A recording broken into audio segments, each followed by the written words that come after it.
안녕하십니까. JBC 인물 초대석 시간입니다. 오늘은 광주시 교육감 선거에 출마한 박혜자 예비 후보를 초청해서 공교육 활성화를 위한 광주시 교육 대전환에 대해서 얘기 나눠보고자 합니다. 오늘 초청에 임해주신 박혜자 예비 후보는 20년간 호남대학교 인문사회대 교수와 학장으로 늘 교육 전선에서 함께해 오셨고요. 19대 국회 교육과학기술위원회 국회의원으로 재정 확보 능력과 갈등 조절 능력을 갖춘 정치인이자 교육행정가이기도 합니다. 또 제10대 한국교육학술정보원 원장으로 교육과 관련된 적재적소의 분야에서 다양한 경험을 해오신 분이죠. 박혜자 예비후보님 만나보겠습니다. 안녕하세요. 안녕하세요. 네. 이제 한 달 정도밖에 남지 않았습니다. 6월 그렇죠. 1일에 치러지는 교육감 선거 준비로 굉장히 바쁘실 텐데 광주 교육을 책임지는 광주 첫 여성시 교육감이 되겠다 하면서 출사표를 던지셨습니다. 어떤 계기로 출마를 결심하게 되셨나요? 지금 이제 광주에서는 첫 여성 교육감을 제가 꿈꾸지만 이미 부산은 여성 교육감이 진즉에 탄생을 했던 바 있고요. 그리고 지금 현재도 대구, 울산 다 여성 교육감이죠. 제 입장에서는 지난 3년간 한국교육학술정보원에 원장으로 가 있었고 거기에서 이제 여러 가지 일을 하지만 17개 교육청들의 교육 프로그램 또 시스템을 매일같이 들여다보면서 비교 안 할래도 해도 볼 수밖에 없는 이제 그런 상황에 있었습니다. 그래서 그 17개 교육청들의 사업을 지켜보면서 우리 광주 교육 어떻게 하나 이제 이런 고민이 시작이 되었고 사실 그 고민 속에서 우리 아이들에게 빠르게 미래교육의 전환을 준비를 해줘야 되는데 이 미래교육의 전환이라고 하는 것은 사실 우리가 예견했지만 이제 팬데믹 현상이 가속화시킨 부분은 있습니다. 그래서 이건 속도전이 필요해요. 왜냐하면 우리 아이들에 대한 데이터며 우리 아이들의 학습 프로그램을 빠르게 진전시켜야 되는데 그 점에 있어서 제가 어찌 보면 저의 이제 새로운 소명을 찾게 된 것이고 그 일에 제가 해야 된다라고 하는 마음을 갖게 됐습니다. 네. 17개 교육청을 화면에 보면서 비교를 하셨다고 하셨는데 광주는 어쩌나 하셨잖아요. 대체 광주시 교육이 어떻게 평가되고 있나요? 이제 많은 분들은 실력 광주를 걱정하시죠. 실력 광주의 명성이 어디 갔냐라고 말씀하시지만 저는 이제 좀 실력을 다르게 해석을 합니다. 과거처럼 실력이 학력으로 등치되는 세상은 아니에요. 왜냐하면 세상이 빠르게 변화하고 있고 그 미래라고 하는 것은 많은 미래학자들이 얘기하듯이 지금 초등학교 5학년들이 사회활동을 시작할 때쯤이면 65% 이상, 70%에 가까운 직업들이 전혀 지금으로서는 들어보지 못한 직업이 될 것이다. 그런 우리가 세상을 생각을 한다면 단순히 학업만으로 등치시킬 수 없고 다만 실력이라는 게 이 변화해가는 미래 사회 속에서 생존해 갈 수 있는 능력이라고 봐야 되는 거죠.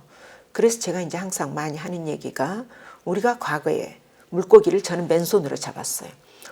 맞아가면서 맨손으로 잡으려니까 잡아야죠. 근데 지금 우리 아이들에게 나 때는 이랬으니까 맨손으로 물고기 잡아? 통용되지 않아요. 우리 아이들에게 훨씬 더 다양한 수단과 도구를 줄 수 있어야 합니다. 그것이 기술의 힘인 거죠. 그래서 앞으로의 미래 사회 속에서 이제 보통 엄마들께서 우리 아이가 집중을 못한다라고 하지만 미래 사회는 오히려 과몰입 사회가 올 수도 있어요. 다양한 기술의 지원 때문에 그렇죠. 그렇기 때문에 준비 태세가 달라져야 한다. 그리고 교수 학습 방법과 관련해서 우리가 기술적인 지원이 필요하다면 해줘야 되는 것이 저는 중요하다라고 봅니다. 과거의 광주의 교육에서 벗어나서 이제 새로운 그런 교육에 맞춰야 된다. 새로운 시대를 준비를 해야죠. 그렇다면 이제 예비 후보님께서 어떠한 차별화된 그런 강점들을 좀 많이 강조하고 계신 것 같은데 어떤 경쟁력을 내세우고 계십니까? 저는 사실 종합적인 역량을 다 갖췄어요. 교육 현장에서 20년의 세월을 보냈었고요. 그리고 또 국가의 교육 정책을 직접 수립하는데 국회의원으로서 참여를 했던 경험을 가지고 있죠. 또 지난 3년간은 국가의 미래 정책을, 미래교육 정책을 직접 집행하는 경험까지 가지고 있습니다. 네. 그래서 어찌 보면 현장과 정치 그리고 행정 3박자를 모두 갖춘 후보입니다. 그래서 소위 이 학교 현장에 있었던 교육 경험만으로 앞으로 위계 강조 교육을 풀어나갈 수는 없다라고 봅니다. 예를 들면 우리의 그 교육 정책의 이면에는 여러 가지 요인들이 작동을 합니다. 특히 이제 교육 정책, 국가의 교육 정책이 앞으로 변화가 굉장히 예상이 되고 있지 않습니까? 특히 이제 윤석열 정부의 교육 정책이 하반기부터 시작이 될 것으로 보이는데요.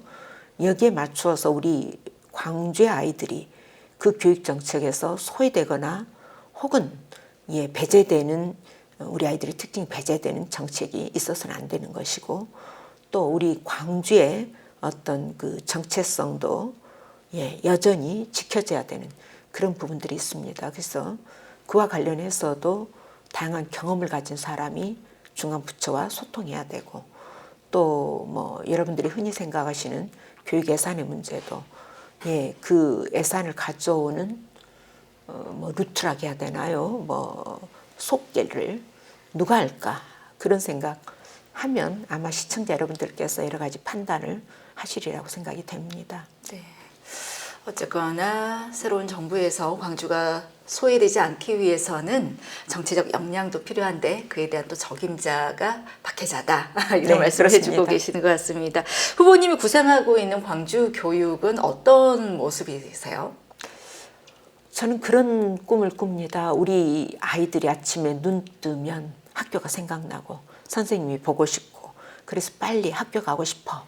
스스로 학교 갈 가능할까요? 준비를 하고 네. 저는 그런 꿈을 꿉니다. 또 엄마들은 그래 우리 아이 학교에다가 안심하고 맡길 수 있어. 워킹맘도 걱정하지 않는 학교.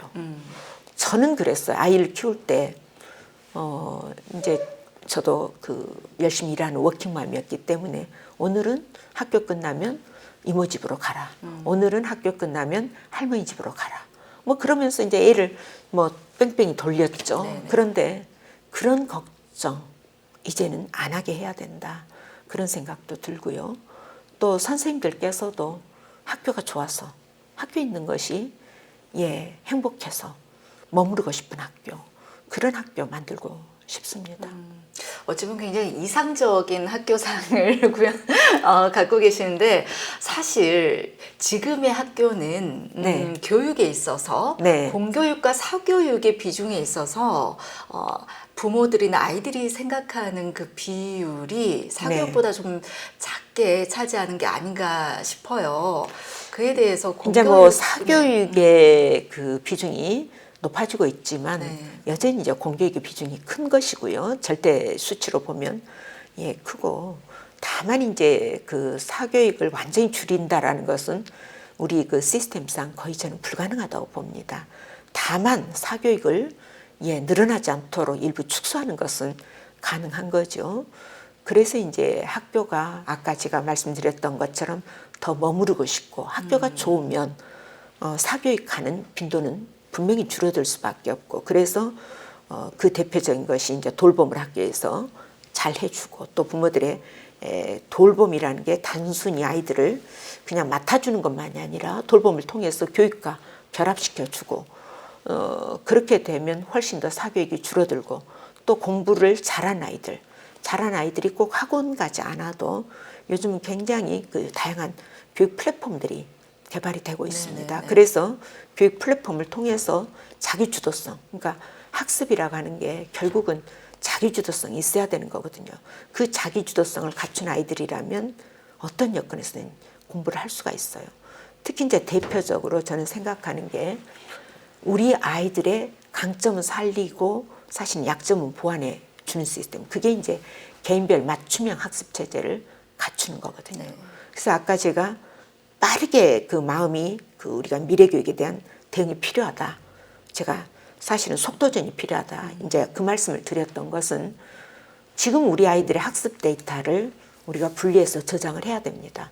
그렇게 저장을 하면 최소 우리 아이들이 고등학교 갈 때 이제 내년부터 고교학점제가 전면 도입이 돼요. 그러면 그때 네 적성과 진로 스스로 결정해라. 다분히 다른 아이들은 결정 못 합니다. 왜? 내 진로와 적성을 명확히 알기가 쉽지 않아요. 맞아요. 보통의 아이들은 진로 적성 생각이 없어요. 특별한 아이들만 어찌 보면 진로와 적성을 정확히 알죠. 네. 그렇기 때문에 그때 그저 아이한테 맡기는 것이 아니라 그동안에 축적된 데이터를 가지고 얘기를 해야 돼요. 이 학생은 뭘 할 때 즐거웠고 뭘 할 때 잘했고 반면에 이 학생은 뭘 할 때 하고 싶지 않았는지 또 그걸 그만뒀는지 이걸 우리가 봐야 되거든요. 그래서 강점은 키워주고 약점은 우리가 보완해 줘야 됩니다. 그러려면 그 데이터의 축적 그리고 데이터를 우리가 자료화하는 것이 굉장히 중요해요. 그래서 빠르게 개인별 맞춤형 학습으로 나갈 수 있는 체제를 준비하자. 그런 말씀을 드리고 싶습니다. 공교육이 그렇게 개인별 맞춤 교육을 실시를 한다면 많이 사교육에 굳이 우리가 큰 지출을 할 필요도 당연하죠. 없고요. 네, 믿고 당연하죠. 맡길 수 있는 지금 최근에 이제 좋겠어요. 저희가 흔히 이제 서울런이라고 하셔서 네. 서울시에서 이제 인강을 이제 프로그램을 일정 수준 이하의 아이들한테 제공한다라는 게 있었는데 저희 한국교육학술정보원에서 했어요. 그와 같은 것을 했는데 상당한 또 의미가 있습니다. 그래서 좋은 프로그램을 얼마든지 아이가 자기 주도성만 있으면 학습할 수 있거든요. 자, 이제 해자표 광주 교육을 통해서 다양한 이제 공약들을 제시를 하고 있어요. 그 공약들을 좀 들어보도록 하겠습니다. 해자표 공약. 해자표 공약의 슬로건은 크게 세 가지입니다. 더 힘있게, 더 공정하게, 더 오래가게. 이 세 가지를 모토로 걸고 있는데요. 먼저 더 힘있게는 우리 아이들에게 미래를 살아가는 미래 역량 교육을 강하겠다라고 하는 것이고요. 두 번째로 더 공정하게는 우리 학교 현장도 사실은 굉장히 많은 갈등이 누적되어 있습니다. 특히 그동안의 갈등을 풀려고 하는 것이 아니라 그저 덮어뒀죠.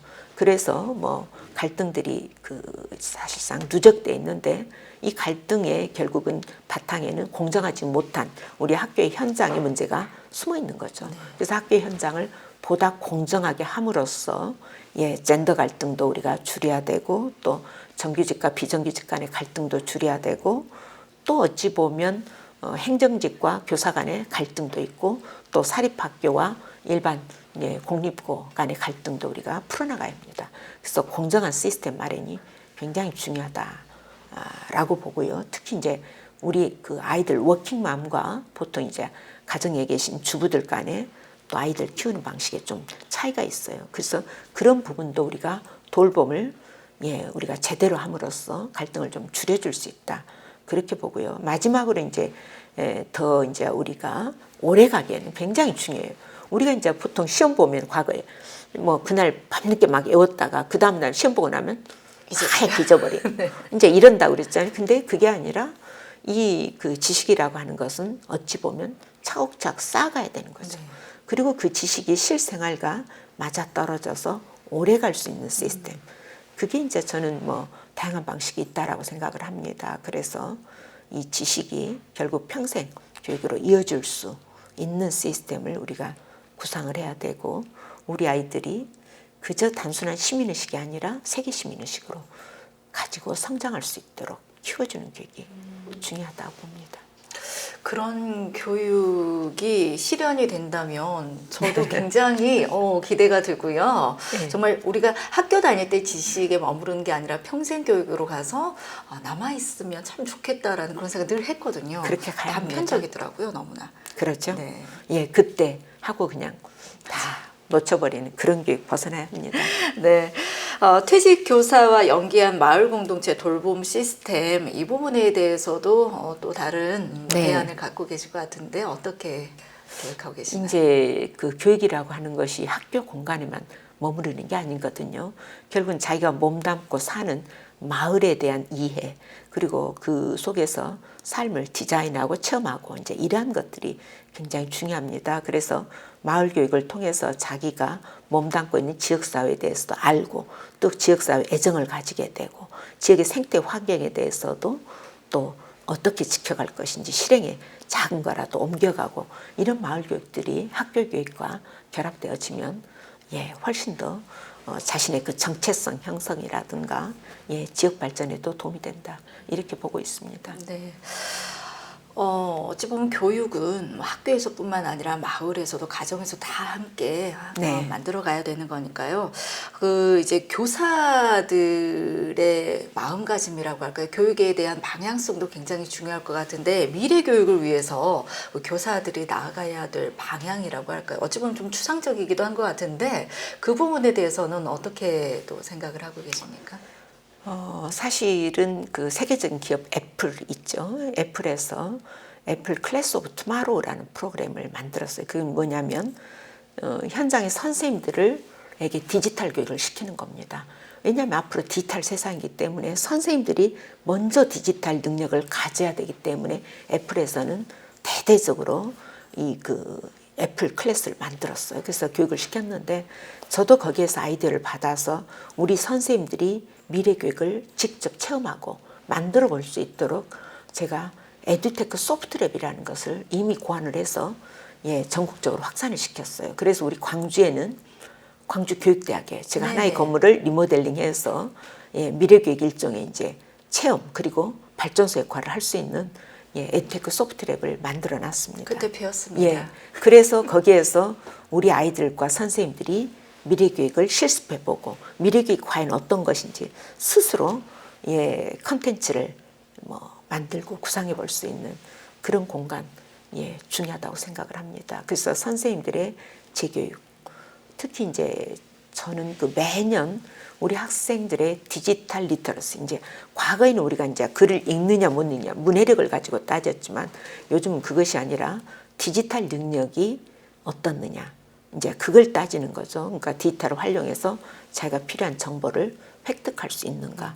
그래서 이제 그와 같은 디지털 문해력을 이제 중시하는 세상이기 때문에, 또 OECD 국가에서는 그 비교표를 만들어서 또 발표를 해요. 그래서 굉장히 우리나라가 어떻게 보면 그 능력에서 중간 위치밖에 차지하고 있지 못한다라는 것도 우리가 좀 반성해야 될 부분인데요. 그래서 그런 디지털 역량을 길러주고 그러는 노력은 굉장히 중요합니다. 네, 교사들의 교육부터가 필요하겠네요.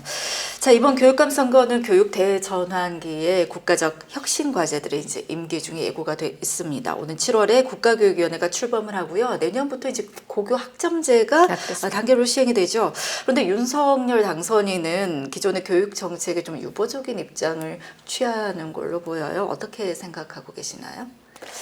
제가 볼 때 이제 그 윤석열 당선자께서 후보자 시절에도 교육 공약을 사실은 소홀히 하셨어요. 명백하게 이거다라고 하는 교육의 공약을 내놓지를 않으셨고, 막연하게 지금 발표되고 있는 것은 일제고사가 부활될 것이다. 또 가령 자사고나 이런 특목고가 유예 조치를 취해질 거다. 이제 이런 것만 언론을 통해서 저희도 접하고 있습니다. 굉장히 우려되는 지점이 있습니다. 교육 정책은 이제 7월 1일부터 저희가 교육위원회가 발족을 하는데, 그 발족의 정신이 뭐냐면 교육의 100년대계를 가야 된다. 그래서 정권이 바뀌더라도 교육 정책은 일관되게 가야 된다라고 하는 게 모토였거든요. 그런데 이제 그 출범을 앞두고 이렇게 교육에 그 탱을 자칫하면 가져올 수 있는 우려는 제발 가져오지 않았으면 좋겠다, 그런 생각을 합니다. 그렇다면 박혜자가 광주시 교육감이 된다면 이것은 내가 바꿔보겠다, 내가 이것만큼은 꿈꿔오던 것을 실현시키겠다, 이런 좀 자신하는 부분이 있다면 포부를 좀 밝혀주시죠. 네, 저는 이제 아까도 잠깐 말씀을 드렸는데 두 가지는 꼭 내가 해야 되겠다라고 하는 게 있습니다. 첫째, 우리가 이제 팬데믹을 거치면서 학교에 대한 재인식이 이루어졌어요. 학교에 대한 비판만 있었는데 정작 학교가 문을 닫고 보니까 학교가 보인 거죠. 그래서 학교의 역할과 기능이 굉장히 사실은 중요해졌다. 그래서 학교가 가장 안전한 장소이고 또 학교가 우리 아이를 돌봐주기뿐만 아니라 교육도 시켜주고 밥도 먹여주고 학교가 굉장히 복합적인 우리 아이들에게 필요한 공간이다라고 하는 걸 확인했어요.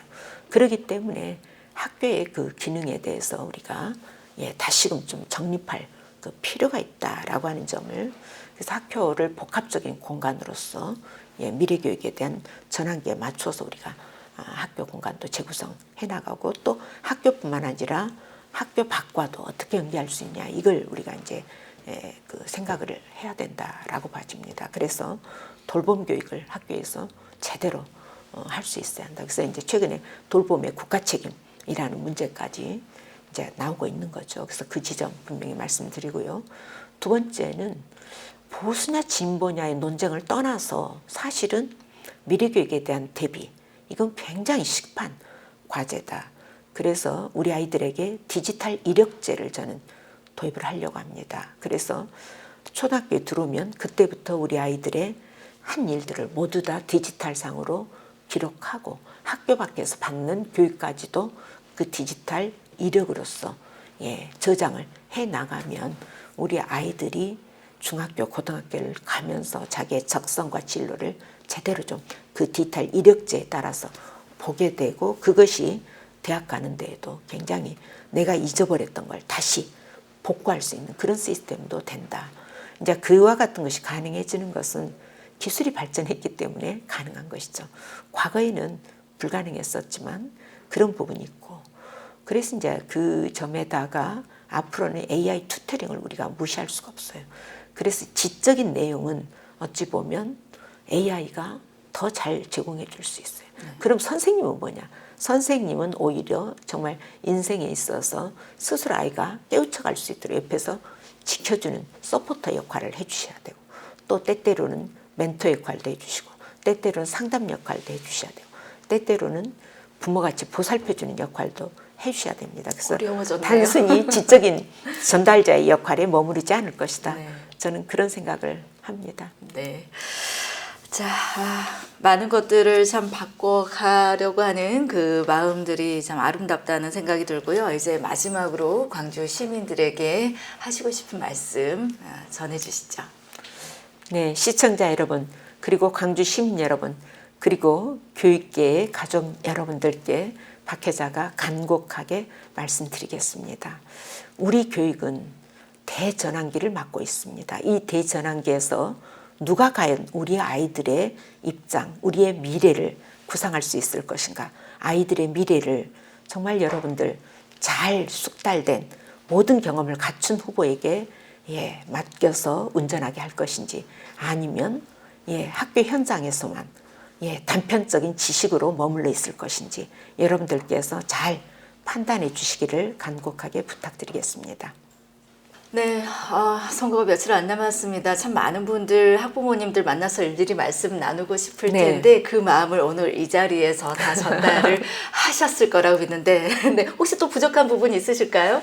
네, 저는 그 인생에 있어서 우리 아이들을 키우는 것, 이제 결국 우리 아이들의 미래이기도 하지만 또 어찌 보면 우리의 미래인 것도 분명하거든요.